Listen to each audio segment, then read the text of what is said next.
मैं डॉक्टर भामा अग्रवाल राजीव गांधी राजकीय महिला महाविद्यालय भिवानी की ओर से हिंदी की इस कक्षा में आप सबका स्वागत करती हूँ, अभिनंदन करती हूँ।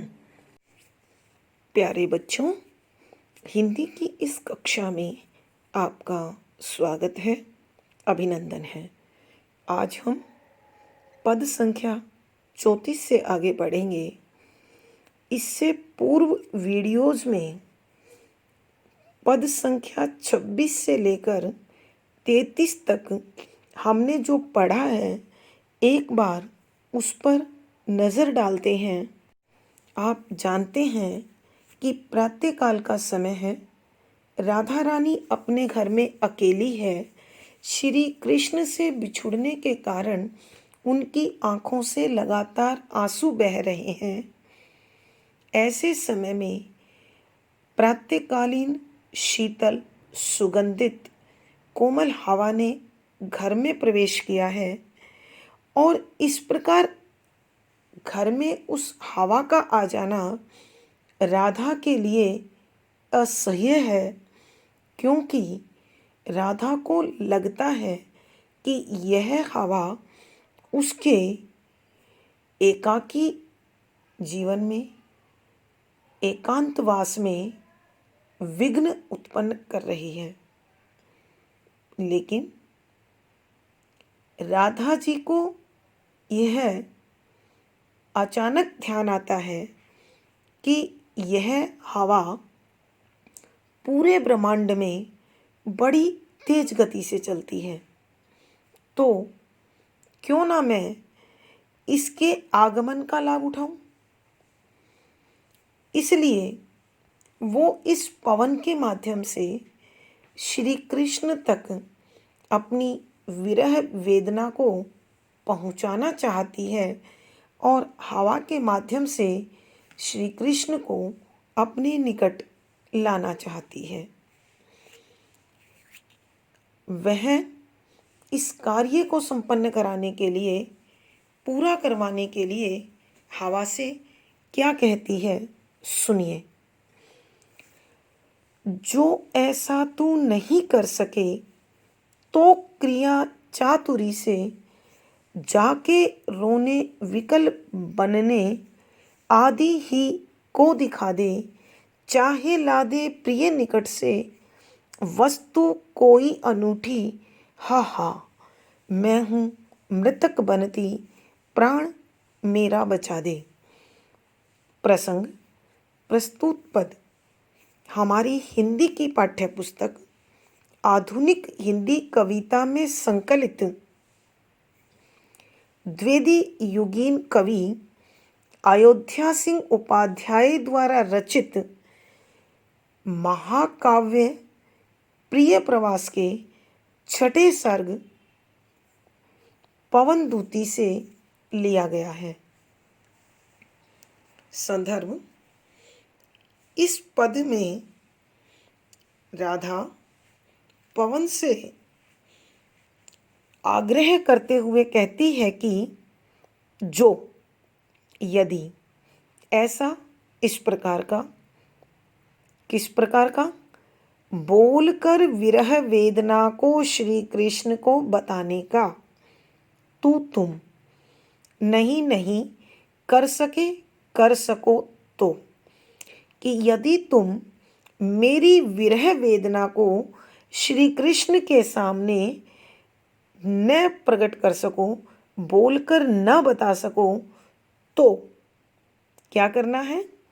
क्रिया चातुरी से, क्रिया माने काम, चातुरी माने चतुरतापूर्ण, कि तू कोई ऐसा चतुरतापूर्ण कार्य करना जिससे श्री कृष्ण को मेरी वेदना का एहसास हो जाए, उन्हें मेरा दर्द महसूस हो जाए।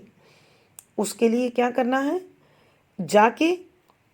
जाकर रोने रोने, विकल व्याकुल, बेचैन आकुल, बनने का आदि ही को दिखा दे, अथवा इसके अतिरिक्त कुछ और दिखा दे। अर्थात राधा कहती है कि तू कोई ऐसा चतुरतापूर्ण कार्य कर, अथवा तुम रोने व्याकुल होने का या इसके अतिरिक्त कोई और ऐसा अभिनय कर जिससे श्री कृष्ण को मेरी वेदना के विषय में जानकारी प्राप्त हो जाए, चाहे अथवा ला दे, लेकर आ और मुझे दे दे। प्रिय श्री कृष्ण, निकट पास से वस्तु कोई अनूठी कि उनकी कोई अद्भुत वस्तु उनके पास से ले आ और मुझे दे दे। हा हा, हाय हाय, मैं हूँ मृतक बनती कि श्री कृष्ण के वियोग में तो मैं मृत्यु के निकट जा रही हूँ। प्रतिपल मेरा मनोबल क्षीण हो रहा है और मैं मरने को जा रही हूँ। प्राण मेरा बचा दे कि तू मेरे प्राणों की रक्षा कर दे। कैसे कर सकती है? या तो तू मेरी विरह वेदना को श्री कृष्ण के सामने प्रकट करके उन्हें लिवाला, अथवा उनके पास से कोई ऐसी अद्भुत वस्तु ला दे जिसे मैं अपने हृदय से लगाकर अपने मन को तसल्ली दे सकूं, सांत्वना दे सकूं, समझा सकूं। कवि के कहने का भावार्थ यह है कि मानवीय मनोविज्ञान के अनुसार हम जिस व्यक्ति विशेष को पसंद करते हैं, चाहते हैं, उसे अपने निकट पाकर जिस प्रसन्नता का अनुभव करते हैं, वैसी ही प्रसन्नता, वैसी ही खुशी, वैसा ही आनंद हमें उससे जुड़ी किसी न किसी अभिन्न वस्तु से भी प्राप्त होता है। इसी मनोविज्ञान का उद्घाटन कवि ने राधा के माध्यम से यहाँ पर किया है।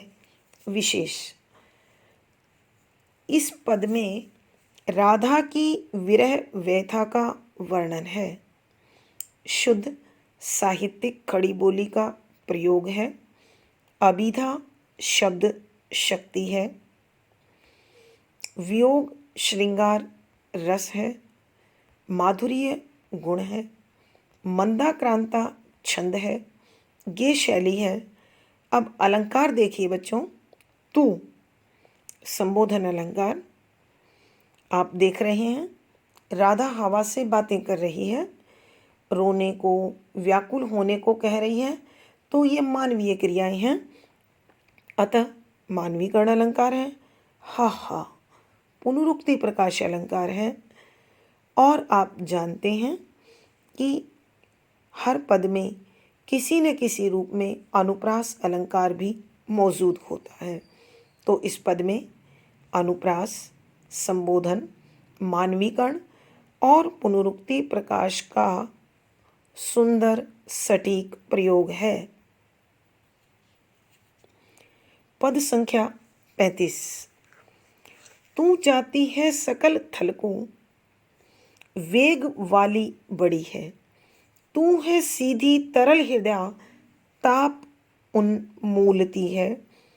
मैं हूँ जी में बहुत रखती, वायु तेरा भरोसा। जैसे हो ए भगिनी, बिगड़ी बात मेरी बना दे। प्रसंग पूर्ववत। संदर्भ यहाँ हवा राधा को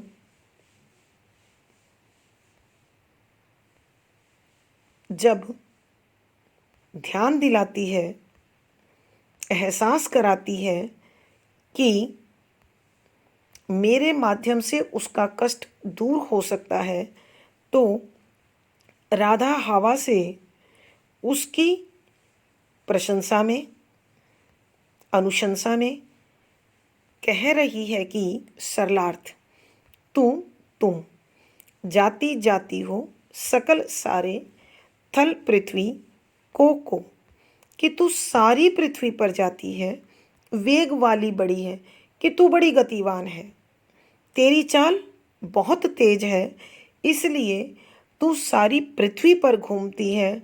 तू है सीधी तरल हृदय, कि तुम बड़ी ही सीधी सादी हो। अर्थात तुम में कृत्रिमता, बनावटीपन नहीं है।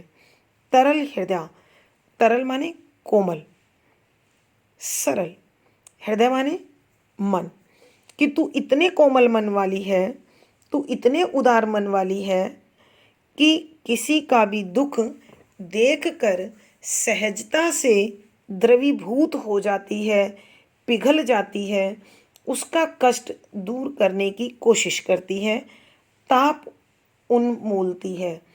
ताप गर्मी होता है, लेकिन यहाँ ताप का अर्थ है तकलीफ, वेदना, परेशानी, वियोग।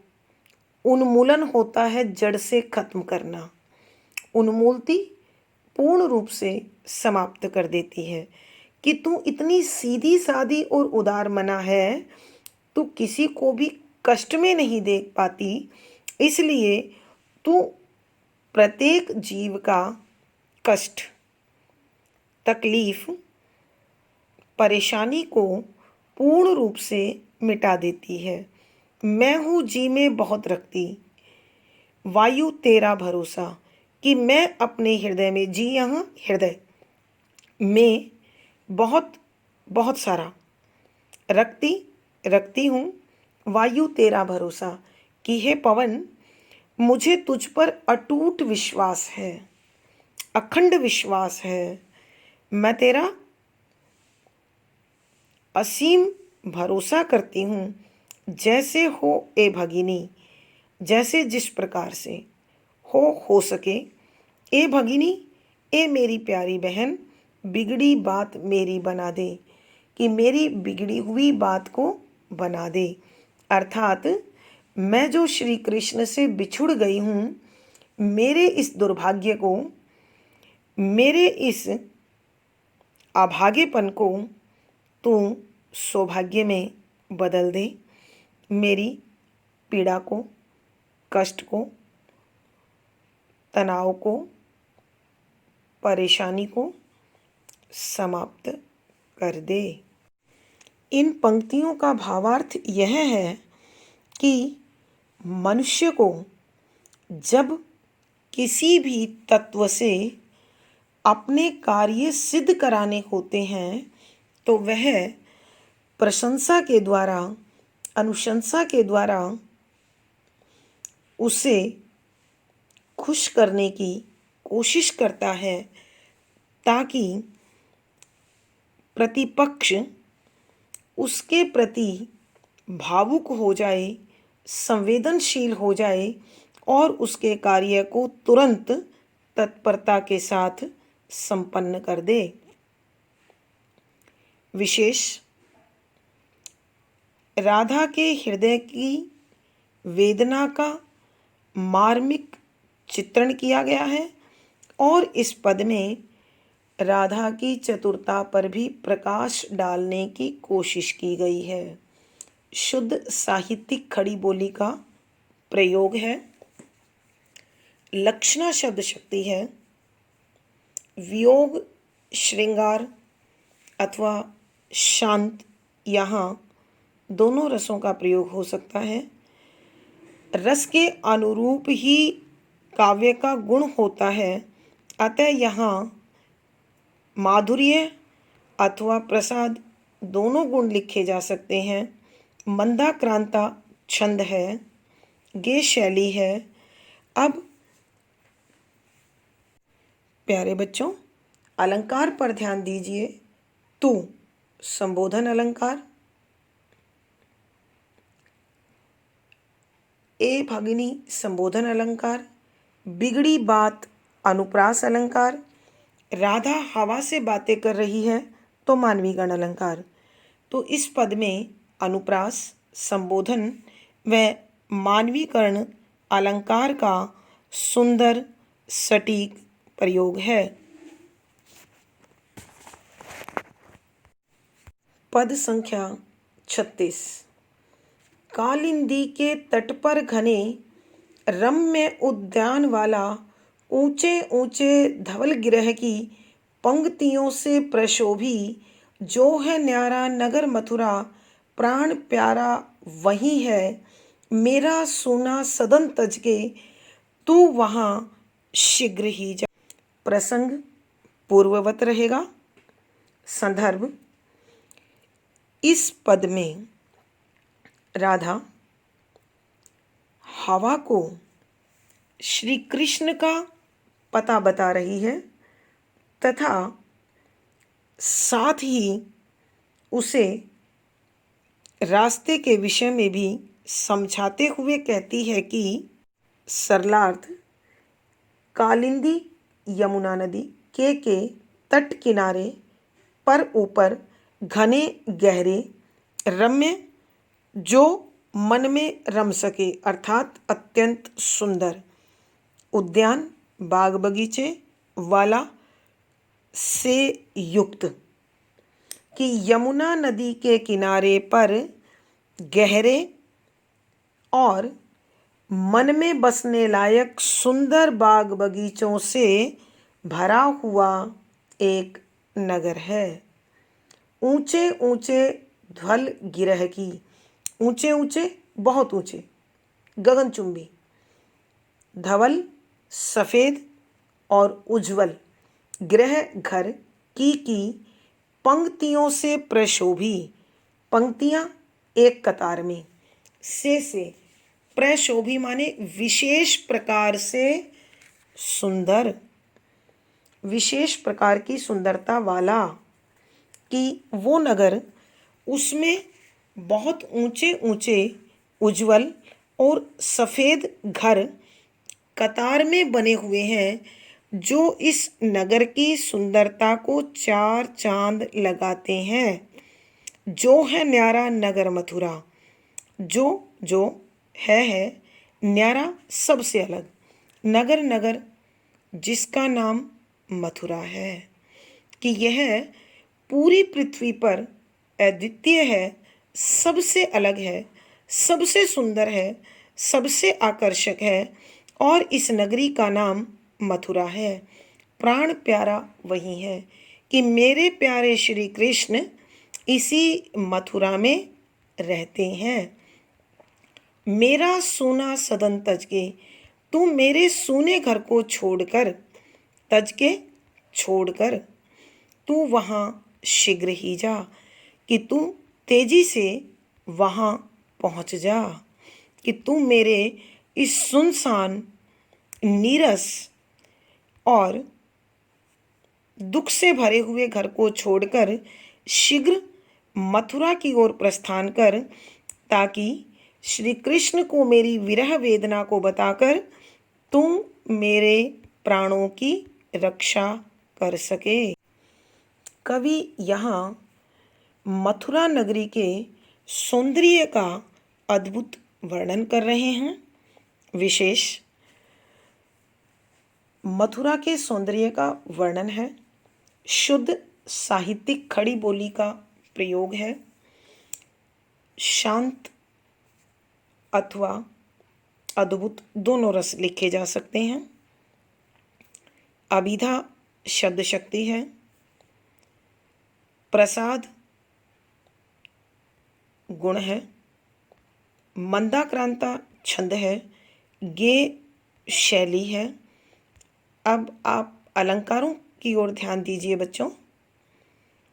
आप देख रहे हैं मथुरा के सौंदर्य के अनेक तत्व बताए गए हैं, अतः उल्लेख अलंकार है, ऊंचे ऊंचे पुनरुक्ति प्रकाश अलंकार है, पंक्तियों से प्रशोभी अनुप्रास अलंकार है और तू संबोधन अलंकार है तथा राधा हवा से बातें कर रही है मानवीकरण अलंकार है। इस पद में उल्लेख, अनुप्रास, पुनरुक्ति प्रकाश, मानवीकरण तथा संबोधन अलंकार का सुंदर सटीक प्रयोग है। पद संख्या 37। ज्यों ही मेरा भवन तज तू अल्प आगे बढ़ेगी, शोभा वाली अमित कितनी कुंज पुंजे मिलेंगी, प्यारी छाया मृदुल स्वर से मोह लेंगी तुझे वे, तो भी मेरा दुख लख वहाँ तू न विश्राम लेना। प्रसंग पूर्ववत रहेगा। संदर्भ के अंतर्गत राधा हवा को मथुरा के मार्ग के विषय में समझा रही है और साथ ही उसे तत्परता से कार्य में संलग्न होने का संदेश देते हुए कहती है कि सरलार्थ, ज्यों ही, जैसे ही मेरा भवन घर तज छोड़कर तुम अल्प थोड़ी सी आगे आगे को बढ़ेगी जाएगी, कि जैसे ही तू मेरे घर को छोड़कर थोड़ा सा आगे जाएगी तो तुझे क्या मिलेगा? शोभा वाली, सुंदरता से भरी, अमित, अनगणित, जिनको गिना नहीं जा सकता, कितनी, बहुत सारी, कुंज, एकांत और हरियाली से युक्त उपवन, पुंजे, कतार, समूह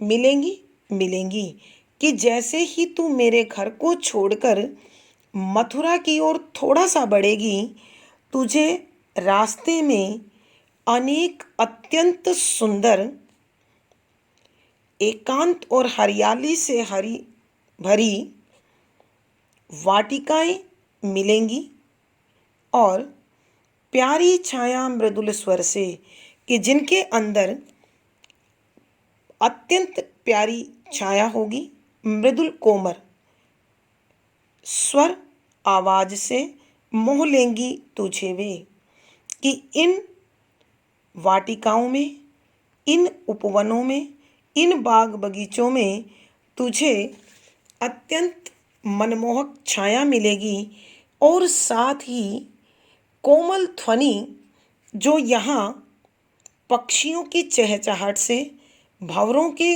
गुंजार से और युगलों, प्रेमी युगल के हास परिहास से उत्पन्न जो ध्वनि तुझे प्राप्त होगी, वह निश्चित रूप से तुझे अपनी ओर आकर्षित करेगी।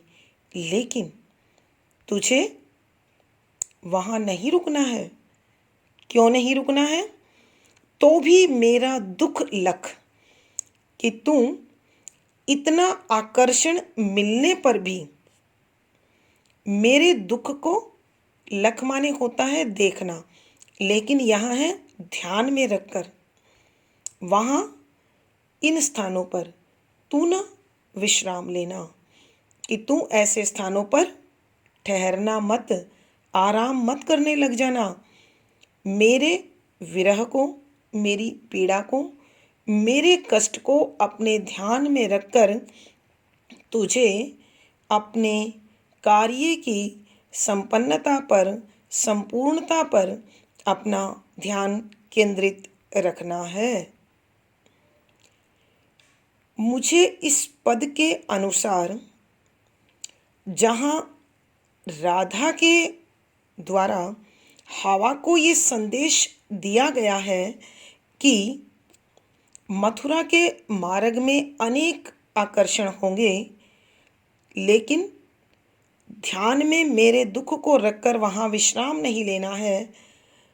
इसके अतिरिक्त ऐसा प्रतीत होता है मानो ये प्रत्येक ऐसे पथिक को संदेश है जो अपनी मंजिल की ओर बढ़ रहे हैं।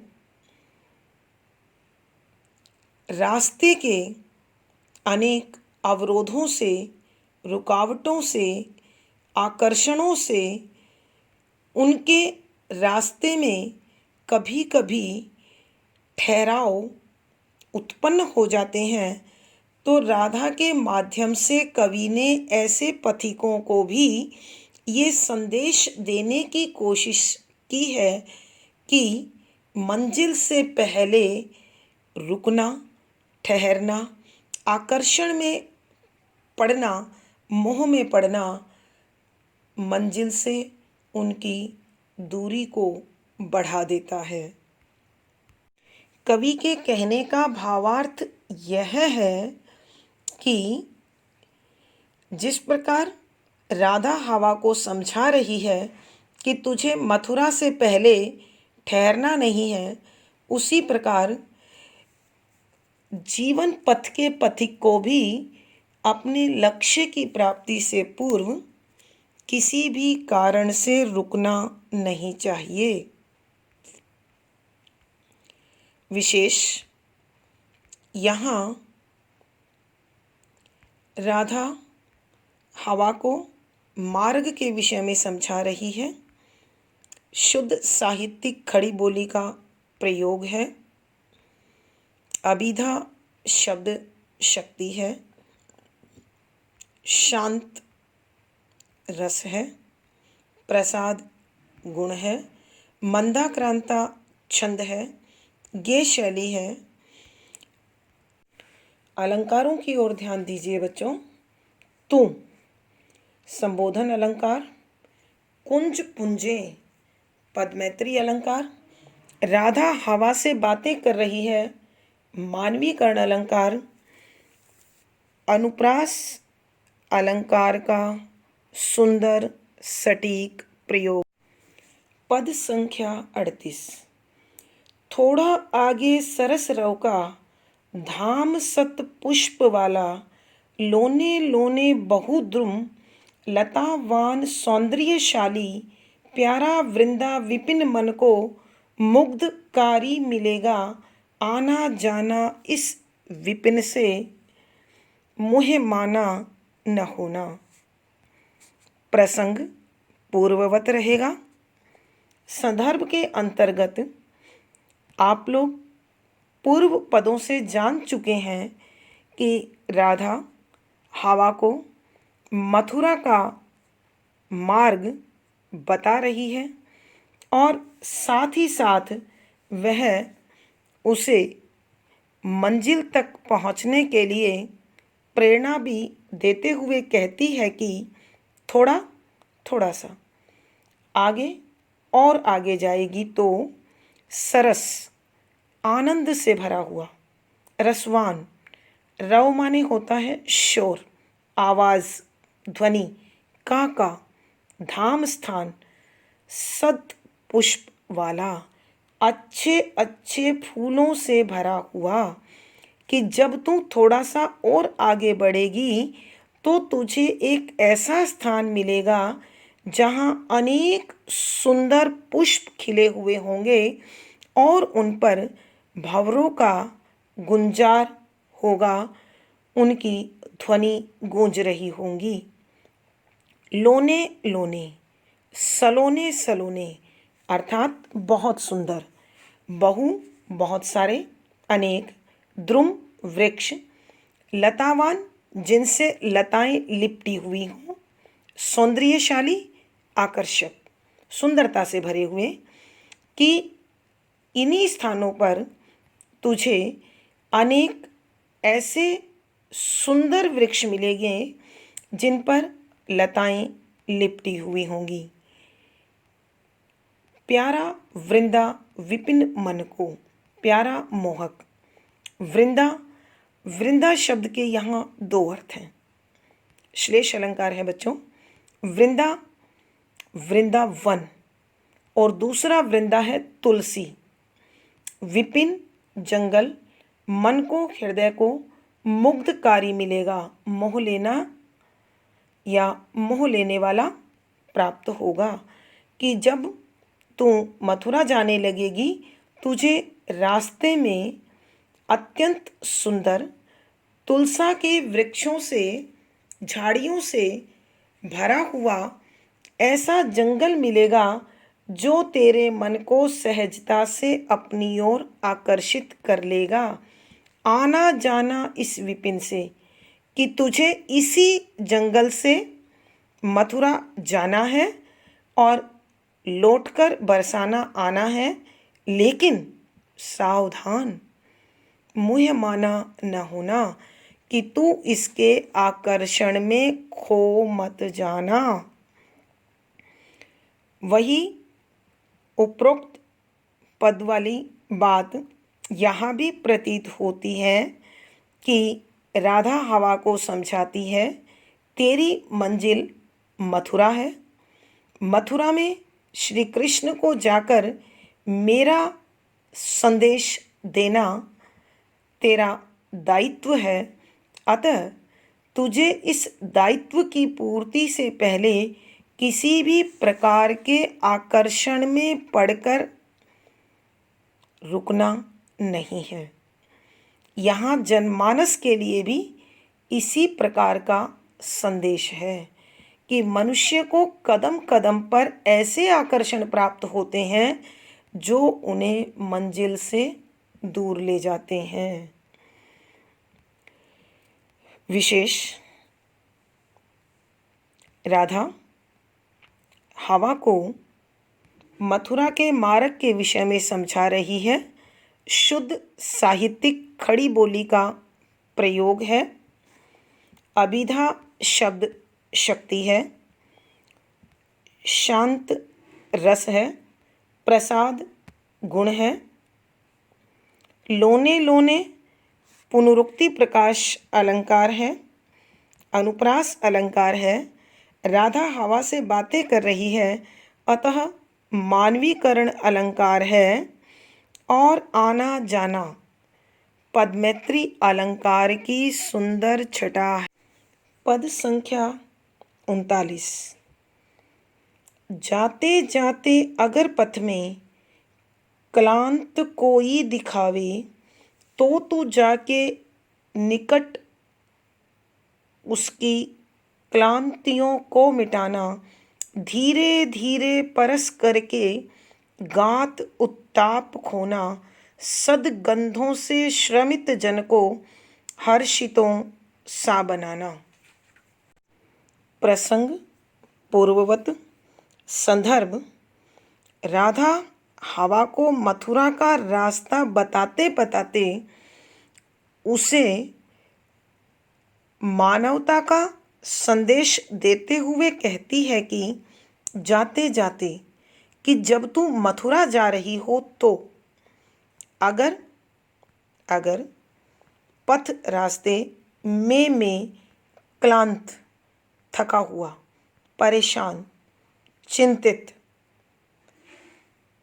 कोई दिखावे दिख जाए कि हे पवन, तुझे मथुरा में जाते समय रास्ते में यदि कोई दुखी, परेशान, चिंतित, थका हुआ व्यक्ति दिख जाए तो तू जाके निकट, तू उसके पास जाना, उसकी क्लांतियों को मिटाना, कि तू उसकी थकान को, उसकी परेशानी को, उसकी चिंता को मिटाने की कोशिश करना।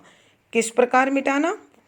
धीरे धीरे, आराम से, परस करके, उसको छूकर, उसे स्पर्श करके,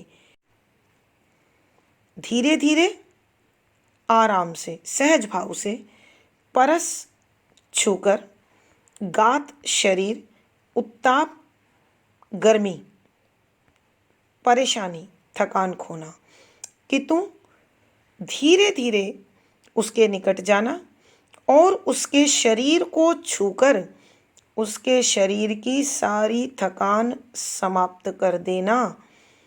उसकी सारी तपन को समाप्त करके उसे शीतलता देना, आनंद देना, खुशी देना। और सदगंधों से श्रमित जन को, सदगंध कि जो फूलों के स्पर्श से या फूलों के संपर्क में आकर तूने उनसे सुगंध प्राप्त की है, महक प्राप्त की है, तू उस महक से श्रमित, थके हुए मेहनत से थके हुए व्यक्ति को हर्षितों सा बनाना, आनंदमय बना देना, खुश कर देना।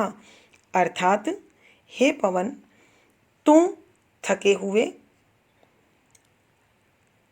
पुरुषार्थी व्यक्ति को जब कहीं देखे तो उसके निकट जाकर धीरे धीरे उसका स्पर्श करना और उसके शरीर को शीतलता देना, अपनी सुगंध के मरहम से, लेप से उसकी थकान को पूर्ण रूप से मिटाकर उसे आनंद देना, खुशी देना, प्रसन्नता देना। कवि के कहने का भाव यह है कि मनुष्य को अपने लक्ष्य की ओर बढ़ते हुए मानवतावादी दृष्टिकोण बनाए रखना चाहिए, क्योंकि कर भला हो भला। यह संसार शीशे का घर है, जो हम देंगे वही लौट कर आएगा। तो हम अपने पथ पर बढ़ते हुए हमेशा सबको खुशी देकर जाएं, आनंद देकर जाएं, प्रसन्नता देकर जाएं, ताकि हमें भी वही आनंद की, प्रसन्नता की, खुशी की अनुभूति हो। विशेष इस पद में राधा के मानवतावादी दृष्टिकोण का पता चलता है। शुद्ध साहित्यिक खड़ी बोली का प्रयोग है, अभिधा शब्द शक्ति है, शांत रस है, प्रसाद गुण है, मंदाक्रांता छंद है, गे शैली है। अब प्यारे बच्चों, हम अलंकार की ओर ध्यान दे रहे हैं। जाते जाते पुनरुक्ति प्रकाश अलंकार, तू संबोधन अलंकार, क्लांतियों को मिटाना संदेश अलंकार, धीरे धीरे फिर पुनरुक्ति प्रकाश अलंकार, पदमैत्री अलंकार, मानवीकरण अलंकार, हर्षितों सा उपमा अलंकार। तो प्यारे बच्चों, इस पद में पुनरुक्ति प्रकाश, संदेश, संबोधन, उपमा, अनुप्रास, मानवीकरण आदि अलंकारों का सुंदर सटीक प्रयोग है। आज की इस वीडियो में इतना ही। धन्यवाद बच्चों, आपका आभार।